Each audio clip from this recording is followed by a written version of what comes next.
والصلاة والسلام على سيد المرسلين وخاتم النبيين سيدنا وشفيعنا وحبيبنا ومولانا محمد وعلى آله وأصحابه أجمعين. أما بعد فأعوذ بالله من الشيطان الرجيم. بسم الله الرحمن الرحيم. وما أرسلناك إلا رحمة للعالمين. صدق اللہ مولانا العظیم. حاضرین محفل، السلام علیکم ورحمۃ اللہ وبرکاتہ. اللہ رب العزت جل وعلا کا ہم پر بے پناہ کرم ہے کہ اس نے ہمیں آقائے نامدار احمد مختار مدنی تاجدار دونوں جہاں کے سردار حضرت محمد مصطفیٰ رسول خدا صلی اللہ علیہ وسلم کی امت بابرکات میں پیدا فرمایا. حاضرین محترم،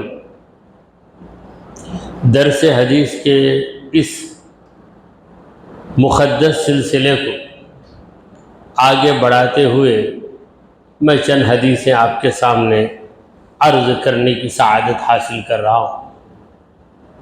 وعن ابی ہریرہ قال، حضرت ابو ہریرہ رضی اللہ عنہ سے روایت ہے، انہوں نے کہا قال رسول اللہ صلی اللہ علیہ وسلم، اللہ کے رسول محمد مصطفیٰ صلی اللہ علیہ وآلہ وسلم نے فرمایا، قال اللہ تعالی، اللہ تعالی نے کہا، انفق یبن آدم، خرچ کر اے آدم کے بیٹے، انفق علیک، میں تجھ پہ خرچ کروں گا. متفق علیہ، یہ حدیث متفق علیہ ہے. تو اس حدیث کے راوی ہیں صحابی رسول حضرت انس رضی اللہ تعالی عنہ، اور یہ حدیث قدسی. حدیث قدسی اس حدیث کو کہتے ہیں جس میں اس طرح مضمون آئے کہ حضور اکرم صلی اللہ علیہ وسلم فرماتے ہوں کہ اللہ نے کہا. ہر بات حضور بطور نصیحت صحابہ کو سناتے ہیں، مگر جہاں خصوصی طور پہ کہتے ہیں کہ اللہ نے کہا یا میرے رب نے کہا، تو ایسی حدیث کو ہم کہتے ہیں حدیث قدسی. تو یہ باتیں ذہن میں رکھیں. اگر کوئی ٹیڑھا انسان آپ کے سامنے آئے اور بخراتی کرے کہ میں یہ جانتا ہوں وہ جانتا ہوں، آپ اس سے پوچھنا کہ حدیث قدسی کیا ہے، پتہ چل جائے گا کہ وہ کتنے پانی میں ہے. اگر صحیح جواب دے دے تو کہنا الحمدللہ، اگر جواب نہ دے تو اسے سمجھا دینا اور پھر کہنا کہ یہ تمہیں پتہ نہیں ہے، ایسی بہت سی باتیں تم نہیں جانتے ہو، لہذا بخراتی مت کرو. بخراتی کا معنی ہے، ایک محاورہ ہے بخراتی، بہت زیادہ بک بک بک بک کرنا جبکہ علم کچھ بھی نہ ہو. تو حضور اکرم صلی اللہ علیہ وسلم نے کہا کہ اللہ نے فرمایا. اب اللہ نے کیا فرمایا ہے؟ اللہ کہتا ہے کہ اے ابن آدم، ابن آدم، ہر انسان ابن آدم ہے. آدم علیہ السلام کے سوا ہر انسان ابن آدم. آدم ابن آدم نہیں، کیونکہ خود ہی آدم ہے، وہ آدم ہے، اور ان کے سوا جو بھی مرد ہے وہ ابن آدم، آدم علیہ السلام کا بیٹا. یعنی پہلی جو نسل ہے وہ تو آدم علیہ السلام کے بیٹوں کی ہے. اس کے بعد والی نسل آدم علیہ السلام کے بیٹوں کے بیٹوں کی، پھر بیٹوں کے بیٹوں کی، اس طرح آپ گنتے جائیں گے تو ہزاروں نسلیں ہوگی. مگر چونکہ ہر ایک کا تعلق آدم سے ہے، اس لیے کسی بھی زمانے میں انسان پیدا ہوا ہو اسے آدم کا بیٹا کہتے ہیں، ابن آدم. تو اللہ کہتا ہے اے انسان، اے ابن آدم، خرچ کر. تو خرچ کرے گا تو اس کا پھل تجھے کیا ملے گا؟ اللہ کہہ رہا ہے انفق علیک، میں تجھ پہ خرچ کروں۔ اللہ ذمہ داری لے رہا ہے۔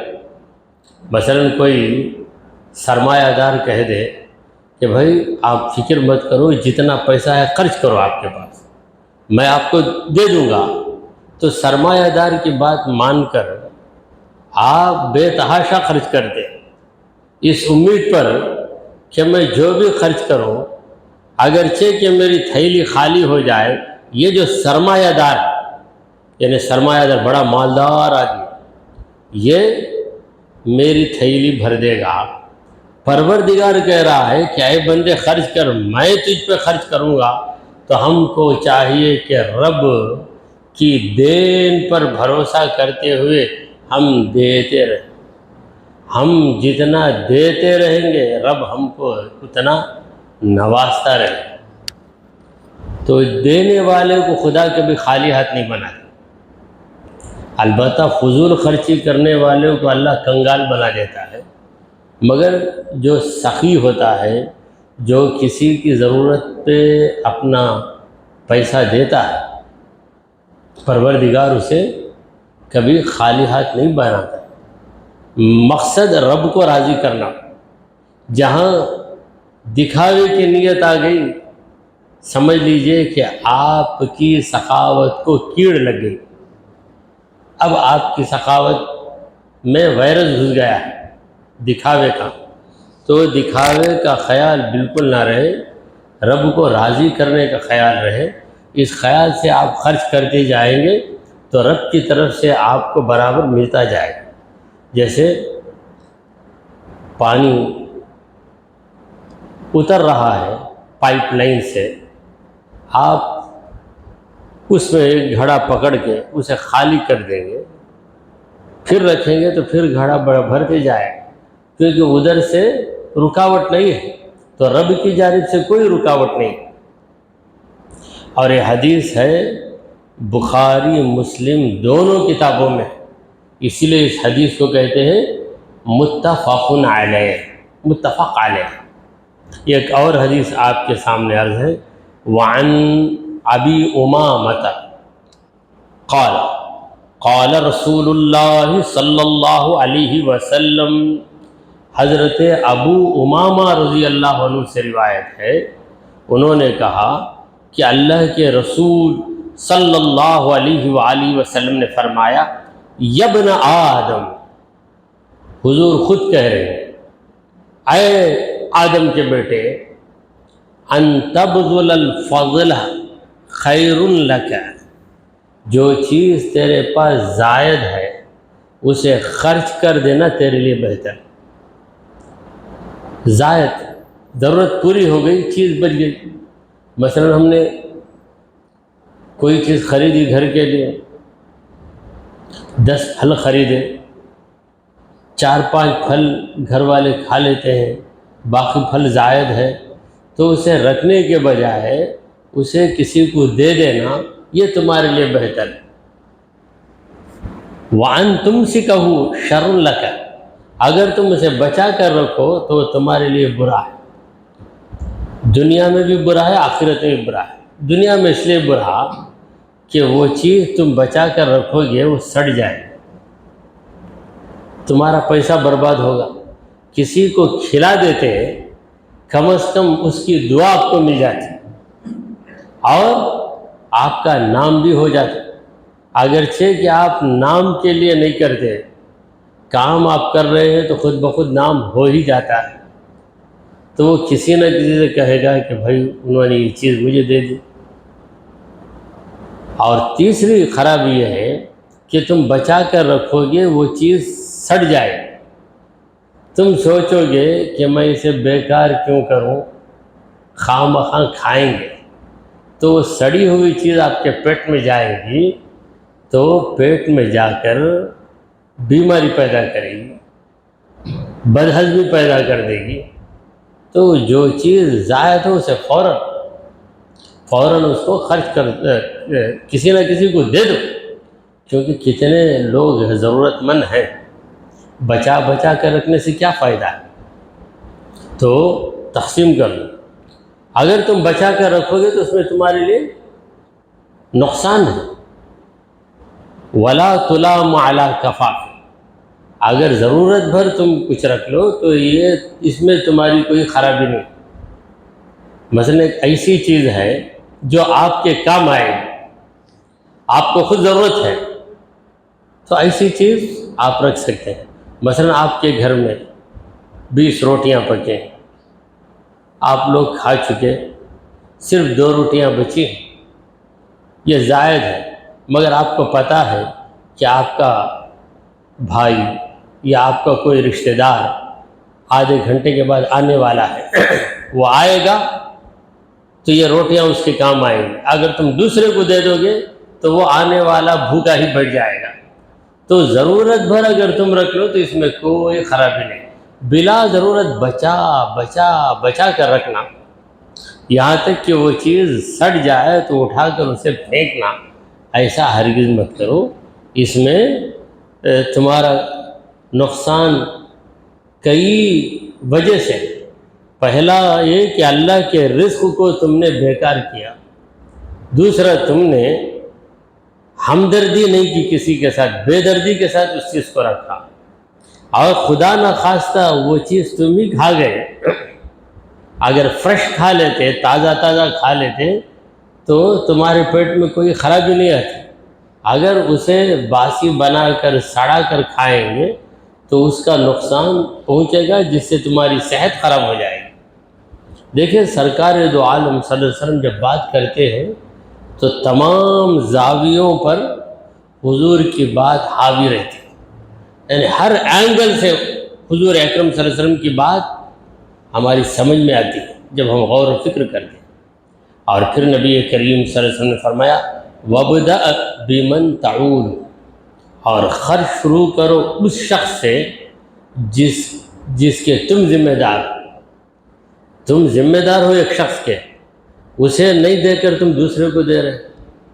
تمہارے گھر بچے ہیں، تمہارے ذمے میں ہیں، مگر ان بچوں کو نہیں دے کر تم دوسروں کو دے رہے. یا ایسا ہے کہ تمہارا کوئی رشتہ دار بچہ تمہارے گھر آیا ہے تو اسے کھلانا تمہاری ذمہ داری، اسے بھوکا رکھ کر باہر والے کو کھلا رہے ہیں. ایسا مت کرو. جو تمہارے ذمے میں ہے پہلے اس کو دے دو، وہ لوگ کھا کر بچ جائے تب دوسروں کو دو. اسی لیے ہمارے بزرگوں نے بڑی حکمت کی باتیں کی. دیکھیں، ہمارے بزرگ کہتے ہیں 11ویں کا کھانا مت نکالو. بعض لوگ پوچھتے ایسا ہے کیا حضرت، نہیں نکالنا کیا ہے؟ یعنی اسے بڑی حکمت ہے. بڑی حکمت یہ ہے کہ مثلا آپ نے دعوت دے دی 11ویں شریف کی یا کسی بھی فاتحہ کی یا کسی بھی موقع پر، تم نے بنائے 10 کلو تیار کر لیے، دعوت دے دی، لوگ آ رہے ہیں. جو لوگ آپ کا گھر تلاش کر کے آئے وہ زیادہ حقدار ہیں ان لوگوں کی بنسبت جو آپ کے گھر نہیں آئے. تو پہلے آنے والوں کو کھلاؤ، باہر مت نکالو. اگر باہر نکال دیں گے 25 آدمیوں کا نکال دیں گے، نکالنے کے بعد 25 آدمی آئے، 100 آدمیوں کی آپ نے دعوت دی، آپ نے نکال دیا. نکال دینے کے بعد نکالنے میں بد احتیاطی ہو جاتی. دیکھیے 10 آدمی ایک دسترخوان پہ بیٹھ کر کھائیں گے تو 6 آدمیوں کا کھانا 10 کو بس ہو جاتا، کیونکہ کوئی زیادہ کھاتا کوئی کم کھاتا. مگر آپ باہر بھیجیں گے تو کیا کرنا، 10 آدمی تو حساب لگا کر 10 آدمیوں کے 10 ڈبے بھیجیں گے تو برابر 10 آدمیوں کا نکل جائے گا. مگر 10 آدمی بیٹھیں گے تو 5 یا 6 آدمیوں کا کھانا 10 آدمی کھا لیں گے، کوئی کم لے گا کوئی زیادہ لے گا. اور اتنے وقت میں 15-20 منٹ میں جتنا کھا سکتا اتنا ہی کھائیں گے.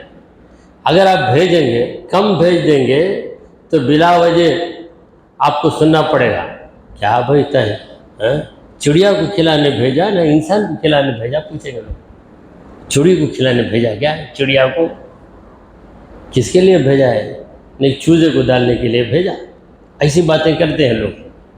تو ہمارے بزرگان دین بڑی حکمت والے تھے، ایک قانون کی شکل میں نصیحت کر رہے تھے، کھانا باہر نہیں نکالنا. اب نہیں نکالتا، کوئی اعتراض کیا بھائی نہیں نکالنا تو وہ خاموش ہو جاتا. ہمارے بزرگ بولتے ہیں نہیں نکالنا، آخر بچ جائے. بچنے کے بعد بھی جو لوگ گھر میں ہیں وہ دوبارہ کھا سکتے ہیں. جو گھر کو آ گئے وہ زیادہ حقدار ہے، ان کو بھی کھلا کر بچ گیا. اس کے بعد سوچو باہر بھیجنے کا، اس کے بعد سوچو اگر نہیں تو چھوڑو.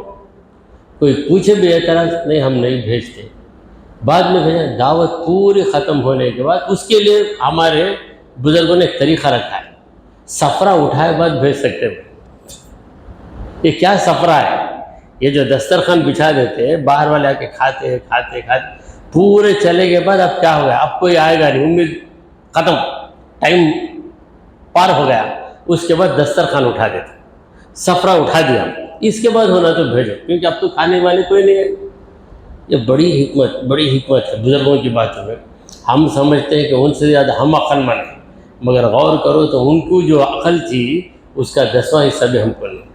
ہم تو بھڑک جاتے ہیں، مگر وہ ایسے انداز میں نصیحت کرتے ہیں کہ آدمی اسے قانون سمجھ جاتا ہے.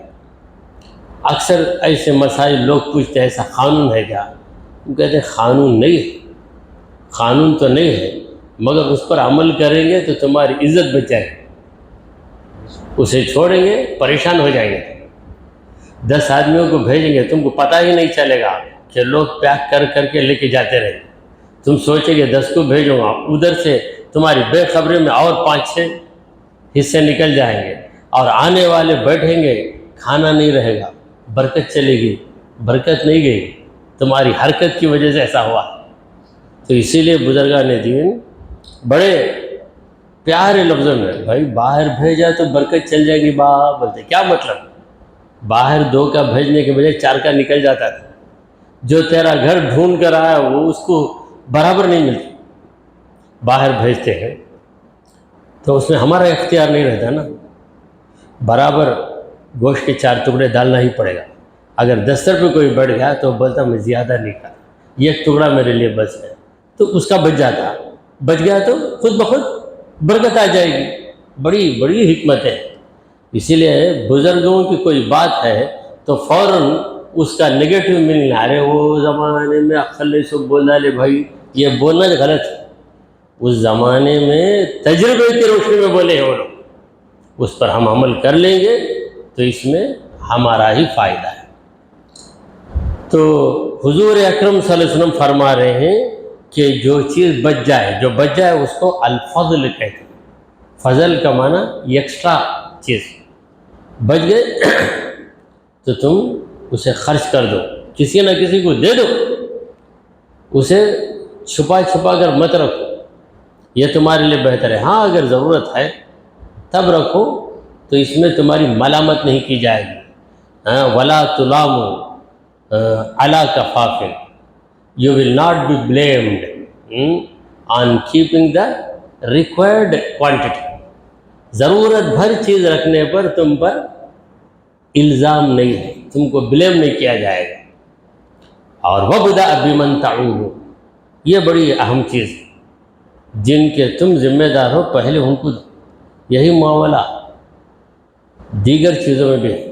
کسی سے تم نے قرض لے لیا، قرض واپس کرنا تمہاری ذمہ داری، وہ چھوڑ کر تم سخاوت کر بھائی اس کو قرض دینا ہے، 10,000 قرض لے واپس، وہ بات دے ڈالیے بھائی. میں جو ہے مسجد کو دے رہا ہوں، مدرسے کو دے رہا ہوں، غریب بچی کی شادی کو دے رہا ہوں، سب دے رہے ہیں، بل بن رہی ہے ان کے نام سے. جو قرض جو بیچارہ ہاتھ بن کر میرے پیسے دے رہے دیں گے بھائی. تو یہ بالکل غلط بات ہے. جو جس چیز کے تم ذمہ دار ہیں اسے پہلے ادا کرو. رواہ مسلم، اس حدیث کو امام مسلم نے روایت کیا. چلیے یہ ایک اور حدیث آپ کے سامنے عرض ہے. وعن ابی ہریرہ قال، حضرت ابو ہریرہ، حضرت کا نام کیا ہے؟ ابو ہریرہ. لیکن میں کیا پڑھ رہا ہوں؟ وعن ابی ہریرہ. کیا ابو ہریرہ اردو میں بولتے ہیں، عربی میں ابی ہریرہ کیوں بولتے ہیں؟ تو یہ میں آپ کے سامنے واضح کر رہا ہوں کہ جو عین عن ہے حرف جر، اس کے بعد جو اسم آتا ہے اسے زیر لگ جاتا ہے. تو ابو یہ پیش کی حالت ہے، زیر کی حالت ابی ہے، تو عن کی وجہ سے عن ابی ہریرہ. اب میں اردو میں بولوں تو عن نہیں بول رہا ہوں، لہذا ابو ہریرہ ہی بولوں. ابو بکر نام ہے، ابو بکر کے آگے اگر عن لگائے تو کیا ہے؟ عن ابی بکرین ہو جائے، عن ابی بکرین ہو جائے. تو یہ چیز جو ہے عربی قاعدے کی ہے، مگر آپ درس حدیث کی محفل میں بیٹھے اتنا تو فائدہ ہو کہ کم از کم ایک قاعدہ معلوم ہو جائے کہ ابو ہریرہ کیوں پڑھتے، ابی ہریرہ کیوں پڑھتے. اگر اس کے آگے انا لگا دیں گے تو انا ابا ہریرہ ہو جائے، انا کی وجہ سے. وہ جو ہے حرف ناصب زبر کی حالت دینے والا، یہ عن حرف جار زیر کی حالت دینے والا، اور دونوں بھی نہیں آئے، نہ زبر دینے والے آیا نہ زیر دینے والا آیا، تو اصلی حالت پیش کی حالت ہے. ابو ہریرہ اصلی حالت ہے. تو اب میں اسی لیے پڑھوں وعن ابی ہریرہ، حضرت ابو ہریرہ سے روایت ہے. قال، انہوں نے کہا، قال رسول اللہ صلی اللہ علیہ وسلم، اللہ کے رسول محمد مصطفیٰ صلی اللہ علیہ وسلم نے فرمایا، مثل البخیل والمتصدق. دو چیزیں، ایک بخیل ہے، دوسرا خیرات کرنے والا. بخیل عربی میں بخیل، اور ہماری اردو زبان میں بھی بخیل، اور دوسرا لفظ بھی ہے ہماری زبان میں کنجوس. کنجوس مکھی چوس، یعنی اتنا کنجوس ہے، مکھی آ گئی اسے کیوں میں بیکار کروں، اسے بھی چوس کے اس کا رس نکالنا چاہا، اسی لیے نام رکھ دیے مکھی چوس.